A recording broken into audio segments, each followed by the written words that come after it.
Welcome! In today's video, I'll show you exactly how to add exceptions for Stories notifications on Telegram using the latest update. This is super useful if you want to stay updated on certain people's stories while keeping notifications from others silent. Let's get started. First, open your Telegram app.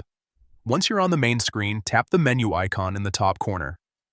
Depending on your device, this could be the three lines icon or your profile picture. From there, go ahead and tap on Settings.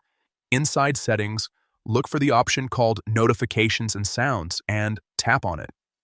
This is where Telegram gives you full control over alerts, including messages, groups, and stories. Now, tap on Stories. This section allows you to customize how you receive story notifications. Next, tap on More Options. This is where you'll find additional controls that aren't visible in the main story settings. Now tap on Add Exception. This feature lets you choose specific chats or contacts whose stories you want to treat differently from your general notification settings. At this point, simply select the chat or contact you want to add as an exception. Once selected, confirm your choice, and that's it. You've successfully added an exception for Stories notifications.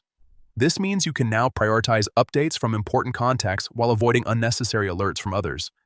It's a great way to keep your Telegram experience clean and personalized. If you found this helpful, make sure to check out more Telegram tips and tricks to get the most out of the app.